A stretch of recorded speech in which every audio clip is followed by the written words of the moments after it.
And welcome into the Mizzou Postgame Show, Mizzou Central Postgame Show right here on STL Sports Central. My name is Chris Pelikan, joined by former Tiger broadcaster and tight end Vic Faust. Luke Slabaugh will be with us as well, spinning the ones and twos, I guess as they like to say, making this thing happen for us tonight. Tigers 49-27 winners over Mississippi State. They improved to 7-3 on the year, 3-3 in SEC play. And folks, as always, this is your show as much as it is ours. We will be joined by Howard Richards as well, the radio analyst for the Tigers in just a bit. But in the meantime, we would love your comments while you're here in the YouTube chat. Go on down there. Let us know what you thought of tonight's game, and hit the like and subscribe button while you are there as well. So again, Tigers win 49-27, and Vic, we'll just kick it off with you.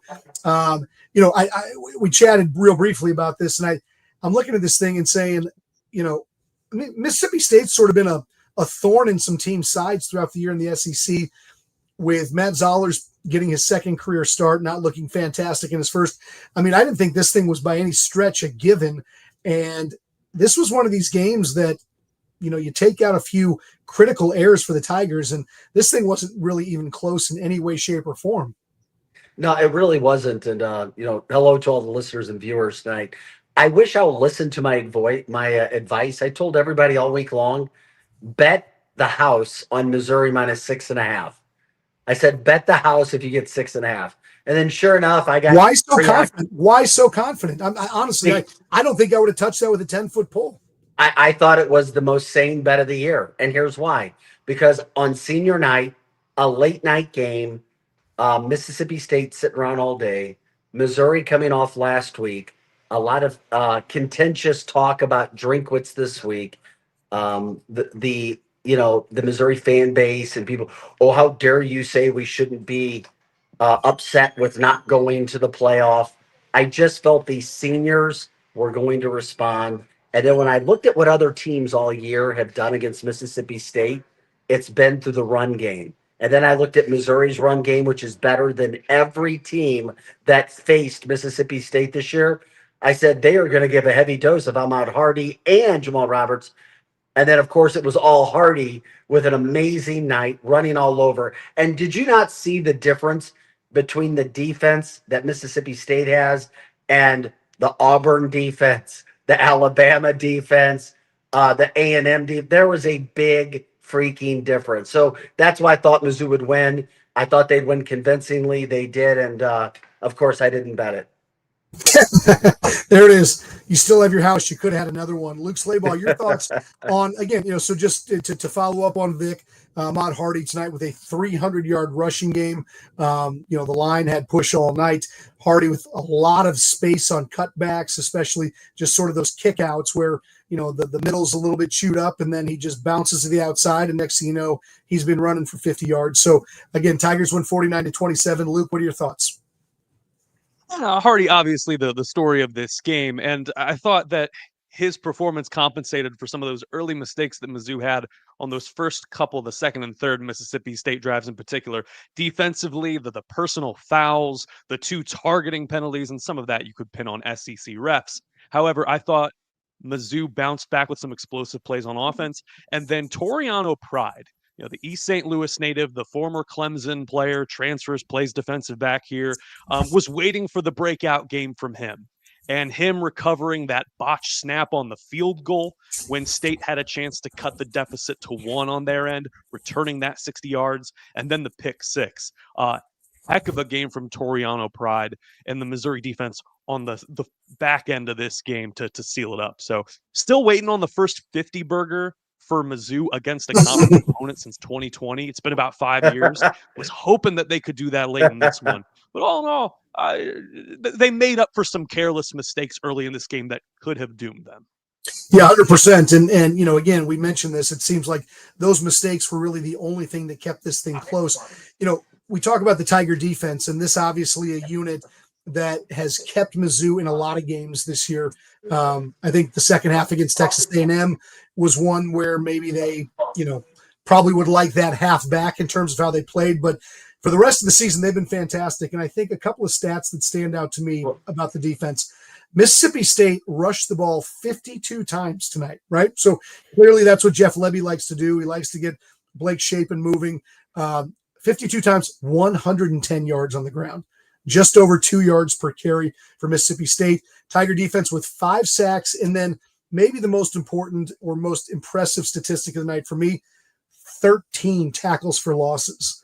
I mean, these are the kind of plays that turn things around. And again, if you watch the SEC this year, Mississippi State, again, they've got one win. Okay, so let's. I'm not going to go overboard, fawning over what Mississippi State is at this point in time, but I mean, this felt a lot like Mizzou playing a mid-major game, Vic, as opposed to playing against an SEC opponent. Because again, save for those few mistakes, this thing could have been. Luke could have gotten his 50 burger. He could have gotten a 60 burger for them. If Ahmad Hardy, who again, how do we be critical of a guy on a 300-yard rushing night, but tough fumble, But again, point being, this thing was not even remotely close. That's another reason, Chris, why I said take Missouri minus the points. I did not see Mississippi State as some dominant team. I didn't see them as a team that was going to be a thorn in the side for Missouri. I just didn't. There's been other games where I couldn't figure out. This one I just thought was going to go Missouri's way. Plus, it's been a while since we had a good night game, and I thought Missouri would play well. Good crowd there tonight. I was glad to see the crowd. I always want to talk about the fans who are paying the tickets to go to these games, especially after some of the tough losses that we've had at home. You need that fan base. And then the final game that we're going to get at Columbia this year, before we come back next year with that brand new stadium, you need to do things right. You need to give the fans a win, and that's what they did. The other thing I loved about it was it kind of silences critics of Eli Drinkwitz. I'm sorry, I'm an Eli fan. I know the stats about the SEC records. I know the stats about where Missouri has been. I like Eli. I like him with this team. I like him with the recruiting. Can he get better? Yeah. And out of all of the quotes that Eli gave this week, the one thing I think that he said, and I'll be curious to get Luke's opinion on this too, is we're a very, very good program, but to get from good to great, it takes even more. It's that little bit that's so hard to get. But I like where Missouri is after a game like this, where they assert themselves as they should. We'll see what we're talking about next week after playing at Oklahoma, which I know we'll get into, comes up with a huge victory. But all in all, Missouri did what they had to do. They didn't stub their toe, and they proved what good teams do. And Missouri's a good team. They're a good team that caught some bad breaks on offense this year. They came out and beat down an opponent that they should have. Yeah, absolutely. Luke, your thoughts? I have to agree with what Vic says. And I also think that this is a good turning point moment in the program. You've got 7 wins right now, and you still have a chance theoretically to get to 9 or 10 wins and wrap up the season and do something, unprecedented in a 3-season stretch in Missouri history. What I think that this game is also kind of the microcosm of what has made Mizzou in the past. It's 11 penalties and given up 74 yards in penalty yardage in that span. Like, there is so much to applaud about the way Columbia has rallied around football in the last several years. You've sold out 20 consecutive games. You've got this commitment to NIL, and you're with the times. You don't feel like you're playing behind the haves in major college football. You've been able to go to toe-to-toe with a program like Oklahoma in the past. And so the problem is just the attention to detail. What separates the good from the great? How can Mizzou get to that next echelon? Because, and I've said this when they lost to Vanderbilt, I think it's a reasonable expectation for Mizzou to be the 12th best team in the country. Like, I think that is a barometer, like that as the measuring stick. Cool. I think that's within reach for Eli Drinkwitz and within reach for this program. And they had it given to them this year with that 6-game homestand to start the year. Have to take it. And so that's the next step for this team. Do it with Eli. I would defend him as well. I've had my qualms with play calling in the past, and when he came on in uncertain times, I didn't know if he would be the guy coming off that one season at Appalachian State, but has proven to be a good fit here. So I echo what Vic says. Hey, Chris. Yes, sir. I have to give credit to Luke. My son, who's a junior at Mizzou, former quarterback, very involved in football. He should be a coach right now. He texted me in the first half, just what Luke said. He goes, Dad, I'm tired of watching Missouri be undisciplined week after week. He's like, if we ended up with more than 10 penalties tonight, I'm not going to be happy. And then go figure, Luke already talked about it, hitting at about 11. Go figure. Yeah, 100%. I mean, and again, I think you guys make fantastic points on that and that little gap between good and great. So he is Vic Faust. He is Luke Slabaugh. I'm Chris Pelikan. This is the Mizzou Central Postgame Show right here on STL Sports Central. Folks, dive into the comment section. We would love to get your thoughts. And the Mizzou Central Postgame Show is brought to you in part by the Legal Buddy app. Life happens fast. 1 minute you're driving home. The next flashing lights are in the rear view. When trouble knocks, answer with confidence. With the Legal Buddy app, you can connect to a local attorney in seconds, whether it's DWI, car accident, criminal charge, or traffic ticket. Download the Legal Buddy app today at legalbuddyapp.com. Register and use the code LEGAL to enter for a chance to win a $250 Amazon gift card. Always on your side. That's the Legal Buddy app. And while we're on the topic of legal buddies and whatnot, a gentleman who at one point in time worked for the FBI, but now he is calling CIA. I didn't know that. Buddy. I mean, I'm here, and there's only so much space up here, and and clearly we are in full. So, but Howard Richards, the radio analyst for the Tigers, good enough to join us as the Tigers win 49-27. And Howard, again, we've been chatting about this, and I would assume your thoughts are probably going to be on a similar level. I mean, this one, anytime you win by 22 points, you can't act like it was a close game. And this one was not even as close, I think, as the 22 that it showed. It felt almost like Mizzou was playing a mid-major team, when it's funny because, Mississippi State has been a thorn in a lot of teams' side this year in the SEC. They've played some tough games. They haven't won a ton of them. But, for a team like Mizzou coming off a tough loss, still with a freshman quarterback out there, I mean, obviously Ahmad Hardy, the story of the night, but again, save for a few Tiger mistakes, this game wasn't even remotely close. Your thoughts? Yeah, I think you hit the nail right on the head. You hear me okay? Yep, got you great. I think you hit the nail right on the head, Chris. And here's the thing, and it makes you wonder if the same strategy used tonight, in other games. I already know what Vic's thinking. You probably have talked about it already, but you run your horse, Ahmad Hardy, and he showed today. I mean, it rushed for 300 yards, and you just wonder if games like Vanderbilt, even Auburn, Oklahoma, even last week, Mizzou rushed for 207 yards. You see Hardy goes for 300 today. How different would the record be?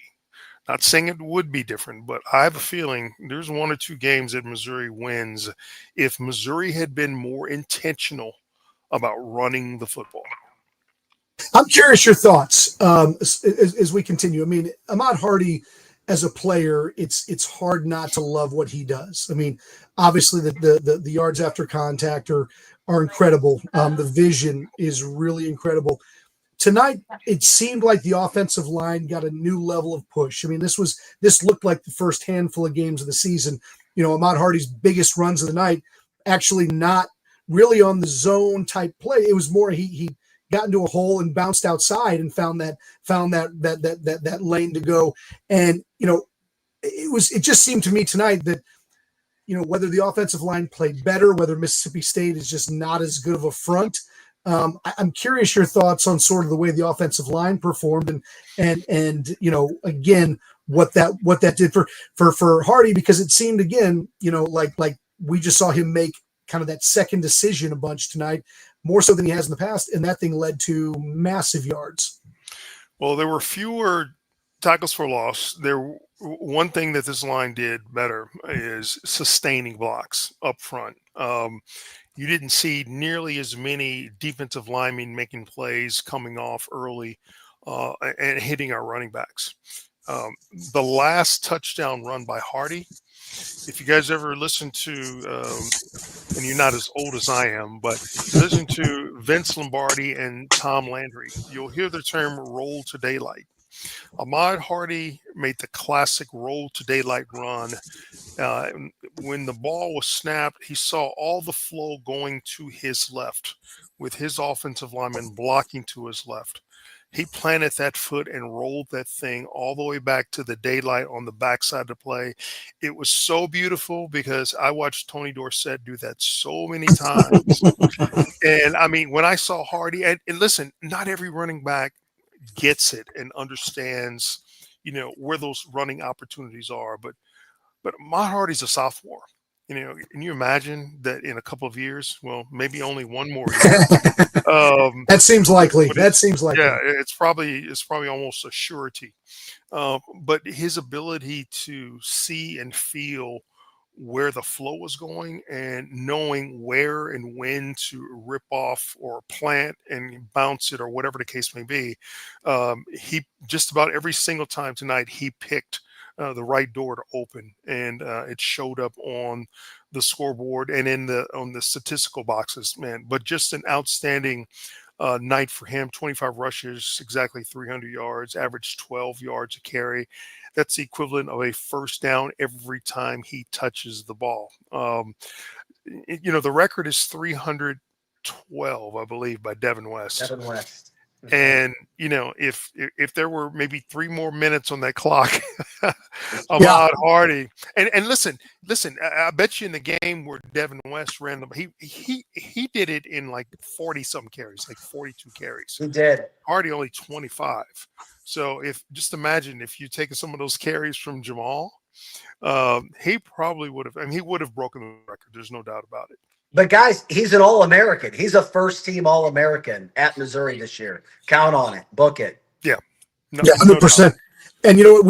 We got a comment from Larry Lovelace that I think is a really, really good segue for us at this point in time. And Larry's answering basically says the answer to Howard's question can be answered next week if they play it the same way, rushing more to Oklahoma. So Howard, I mean, not to get too deep into next week, I'll ask you about it again in a little bit. But again, the Auburn game, the Vanderbilt game, the Texas A&M game, they saw defensive fronts that, boy, were doing all kinds of different things to sort of confuse the running attack. Oklahoma brings, again, one of these high-level defensive fronts. In your mind, if the offensive line plays like they did tonight, if Ahmad Hardy plays like he did tonight, can they still have that kind of success against a front like Oklahoma? Maybe not the equivalent of 300 yards, but and I expect that. Listen, they're not going to rush for one guy's not going to rush for 300 anyway. I just think Oklahoma is too good in that sense. But the sentiment is the same. When you've got to get tough yards, you cannot be afraid to run. You've got to use your strengths, especially with a young quarterback. Our guy only threw for, I'm not sure how many yards, but 112, I believe. He was 8 of 15 for 112 tonight. Yeah, just over 50%. And listen, I thought he looked better. I mean, his first touchdown throw was a perfectly thrown ball. But he's still learning the game, right? And I don't even know if he's going to be the starter next week against OU. I don't know if you guys saw Wolfer Beulah in warmups, but I mean, he's literally out there running and doing drills. So I mean, he may be available to go next week. We'll see. But we won't know about that until probably Wednesday. But I think the formula, though, is using your strength in throwing the ball when you need to. Be strategic about, when you put the ball in the air. Take some lessons from what Alabama and OU showed on the field today. And really go back and look at every OU game and break those films down and find out where the weaknesses are. Now, the other thing about OU, their offense, as you know, guys, is very up and down. They had a good day today. Who will they be next week, Jekyll or Hyde? Don't know. But either way, Missouri hasn't won. You guys remember the last time Missouri won in Oklahoma? Any idea? God, I don't. I was in the second grade. Lyndon Johnson was the president, 1966. That's the last time Missouri won a game in Norman, Oklahoma. I was there. I think it was 2007 when they got so darn close to beating them with Chase Daniel and I think that might have been the Pig Brown unfortunate, personal foul that kept the drive alive. But anyway, yes. So it's been a hot minute since they won. No question about that. Howard, wanted to change topics real quickly. As impressive as Ahmad Hardy was tonight offensively for this team, it's really hard not to look at what the defense did. And again, this Jeff Lebby is an offensive mind at Mississippi State. They have put up yards throughout this entire season against good defenses. Tonight, a couple of stats that stand out. They rushed the ball 52 times tonight for 110 yards against this team. 5 Mizzou sacks, and maybe even more impressively, 13 tackles for losses in this thing. I mean, the defense, whether, in their minds they had to win this thing or not, or they're taking another gear. I mean, the defense has been great all season, maybe with the exception of what we saw in the second half against A&M. But, I mean, for the most part, this defense has been in a top 10 unit all season. And tonight, I mean, they were playing around with Mississippi State. Those turnovers was the only thing that kept the score close. Yeah. Good example of complementary football, picking up the slack, if the offense doesn't quite get it done when they have the ball. But by the same token, listen, turnovers. We hadn't seen Missouri force turnovers. They got 2 picks. This is 2 pick sixes, the first time since 2006, I believe, that this has happened. So that's an amazing step. Toriano Pride, his best game as a Missouri Tiger, and of course he picked it on Senior Day. So happy for him because his alertness, his awareness on the field made a difference. Picking up that bobble snap on a field goal attempt, and then on the interception return for a touchdown. Those are big plays, game changers, literally. So those are, Missouri's defense, made those plays when it need to, and that's what created the separation on the scoreboard. But very happy with the way they played. Zion Young again. You hate the fact that you won't see him next year in a Tigers uniform, but he has been fun to watch, and he has given in 8 games at home this year. He's given Missouri fans a lot to cheer about. Howard, I wanted to get your thoughts on this senior class. Some of these guys been here longer than others. Obviously, when with the onset of the transfer portal and the loosening of restrictions, I mean, not all seniors are built the same for the most part. Some have been other places, but just a couple of names, or at least a few names, I want to throw out about this class. Dalen Carnell, Jalen Catalon, Kevin Coleman, Stephen Hall, Braylon Henderson, Khalil Jacobs, Chris McClellan, Tristan Newsom, Dre Norwood, Toriano Pride, Connor Tollison, Keegan Trost, Sterling Webb, Zion Young. I mean, that is a foundation for this team. These are guys who will be missed next year. Your thoughts on this class, what they've meant to this program? A lot of these guys have seen the back-to-back 10-win seasons, maybe the turning of a corner for this program. Obviously going to be a huge loss to lose this caliber of player and individual, but I know these guys personally and professionally. Your thoughts on this senior class? I thought they've just about every name that you reeled off there, Chris. These guys have all made noticeable contributions to the success of the program under Coach Drinkwitz. And I know he's got special relationships with each and every one of them. But they've all contributed to, some really big moments for the Missouri Tigers over the last several years. And they'll be hard to replace. But you've got to be able to do this in the era of the transfer portal. And it's going to take a lot of work for Coach Drinkwitz to go out and find the same caliber of player to replace those that are leaving. But, he's had success before, and I expect he'll be able to do it again. Those seniors that are leaving, they left their marks here. And I think the fans are really grateful for the moments that they provided for the Tigers during their years, playing for the black and gold. He is Howard Richards. This is the Mizzou Central Postgame Show, and it is brought to you by our home business banking partners at Home Bank. From business lending to everyday banking, Home Bank has been with us since day one as a trusted partner. Business, not just about numbers, it is about relationships, and with Home Bank, those relationships make all the difference. Home Bank is the team behind our team at STL Sports Central. Visit myhomebank.bank or call 855-577-2001. Home Bank, member FDIC, more than a bank. They are your business partner. So, folks, they bring us the money moment of the game. And Howard, we're going to let you go right after you tell us your thoughts, the money moment of the game on this one. I know you got nice long drive home. But before we say goodbye, give us your thoughts on the money moment of the game today. Well, first of all, I'm staying tonight. You're staying. All right, it's well, already good. 11 o'clock tonight, but I am meeting someone here, meeting some folks here afterwards. I think Go ahead, my money moment for tonight would be, as much as I would love to give it to Ahmad Hardy, I think Toriano Pride in the first when he picked up the bobbled extra point snap, field goal snap, and took it down 62 yards. I think that play right there meant a lot. It was kind of a turning point for this team. Again, a team that, was kind of at a deficit in forcing turnovers this year, but that kind of started a big flow, if you will, of Missouri takeaways defensively. And these guys had a lot of fun as a result of that. And again, Toriano Pride, maybe two money moments. His scoop and score for the touchdown. I think on senior day, I'm going to give TP my money moments of the day.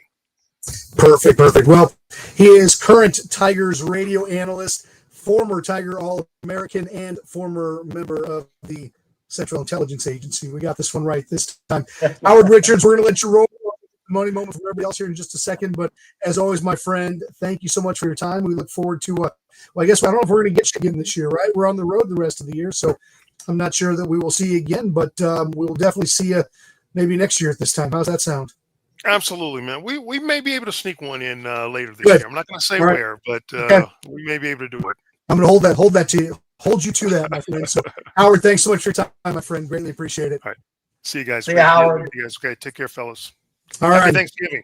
You as well, my friend, to you and yours. All right. That is Howard Richards. He is saying goodbye. Grant Salsman is saying hello live from Columbia. And Grant, before we get your thoughts, or at least you were in the locker room to hear Coach Drinkwitz's post game, let's get our money moment of the game from each of you.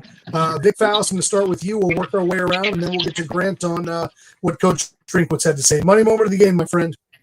I am going with Ahmad Hardy, his second touchdown in the second half. It sealed the deal. What was it, a 65-yard run? I can't remember what it was. 72, I believe. Okay, so that was the money moment of the game. It sealed the deal. At that point, I knew Missouri was going to win the game. All right.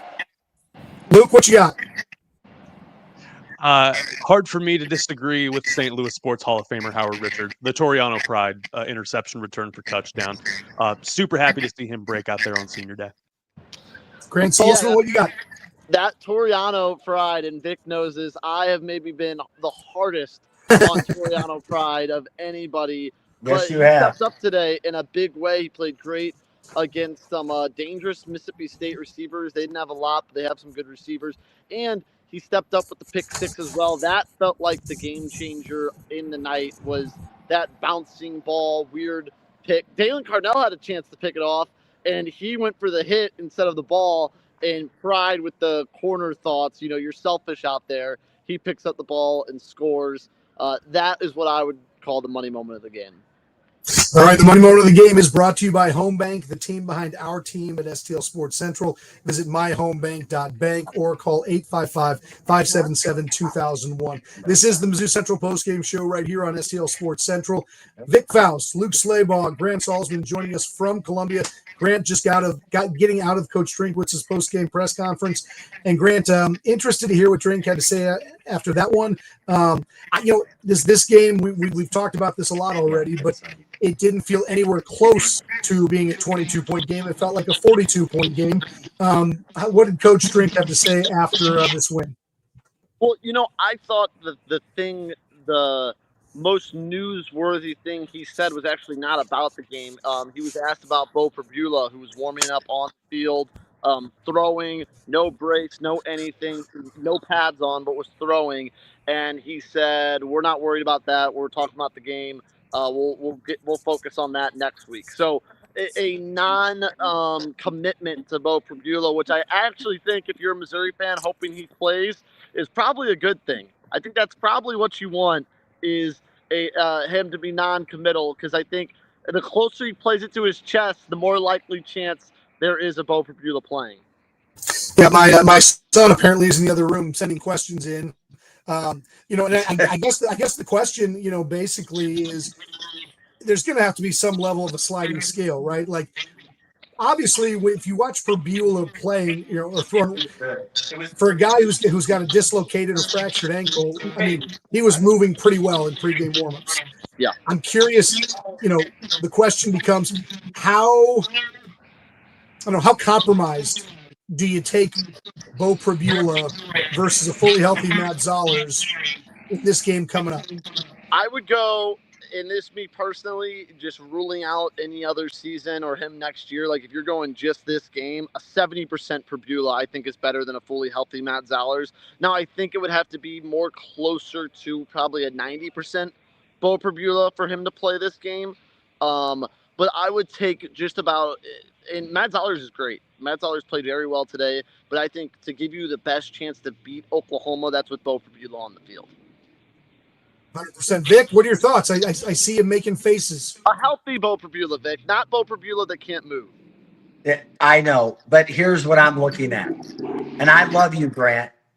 And by the way, you've been as tough on Toriano Pride as I have been on Kirby Moore all season. And Eric, I'm going to take a break from Kirby this week. Not that I agree with everything, but I'm going to take a break. Here's the thing. I don't want to see Bo Perbula next week, and I'm going to tell you why. And it may be controversial. Coming off of torn ligaments just a few weeks ago, I don't want to see that with Bo Perbula next week. I don't want to see it. Is he going to give us a better chance than Zollers? Probably, but who knows? I just don't see that happening. I don't want to see it, and I don't think it's going to happen. I think Zollers is going to be your starter, Norman. I do too. Boy, I again, we don't know the severity. We don't know where he's at in his recovery. I mean, again, just did not look, troubled at all in the again, very limited. But it's different, Chris. Oh, hey, Luke will tell you that. I don't disagree with you at all that it could be a lot worse. But I mean, like, here's where the mindset of a lot of fans is going to be. I don't know if this is where the coaching staff is going to be, but we're in a spot now with Alabama losing, with a lot of things getting moved around, where all of a sudden this what was seemed to be a 0% chance of that playoff. No, you go and you beat Oklahoma next week in Norman, and all of a sudden you've got a signature win. Well, I'm getting a lot of nods. They would You're not putting a 3-loss team in the playoff. They would. The only 3-loss team that will get in the playoff is Texas. That's the only team that could get in with 3 losses. Boy, and they really showed nothing tonight against Georgia. I mean, because let's say Mizzou is the 26th ranked team. Let's say they were the first team out. They would have to jump 16 spots at least to number 10. Hey, you go win on the road at number 7 OU? No. Right. No. This is water. This is alcohol. But But Drink. Other things that I took from the press conference was he just felt. I mean, obviously with Ahmad Hardy, I think he knew how close he was to breaking Cody Schrader's single game rushing record. But I just think that he was much happier with the O-line's improvement. And he kind of said, like, the O-line was just fine. Like, they were good. Like, but they gave him the hole, and that's all Hardy needs. Get him to the second level and then let him break loose. Like, it's not like he needs some running backs, they need a tractor trailer to be able to run through. That's not Ahmad Hardy. He needs a sedan. Give him a little hole, and he'll find a way through. And that's what he was able to do. Or he's a horse guy. Give him a pony. Give him a pony, and he'll get through it and get to the second level. But he was happy with that. He was kudos to the fans from Drink because it was loud that first half, especially running out of the tunnel. That was maybe the second loudest behind Kansas that I've heard it all season, and that's coming off of a month of losing and struggles. And so I credited the fans earlier, Grant. And the second half, obviously, it was getting chilly. Mizzou was up 20. They were leaving, but it was a happy Drinkwitz in the press conference. I'll say that. Did he say that he's going to take another job or if he's going to stay? Chris, to maybe you're surprised, he did not. There was no questions, and he did not comment about it. Yeah, all right. We got a few more weeks, I think, before we really entertain those those discussions. But our other friends in the podcasting world seem to be very interested in our coach Eli Drinkwitz, where he may or may not end up. So, hey, Grant, we will let you go, my friend. I think we're getting ready to start working this thing, closing up shop for the night. But thanks again, my friend, for being down there. Hey, Grant, thank you, buddy. For checking in, and we will talk to you again real soon. Yes, sir. Thank you, guys.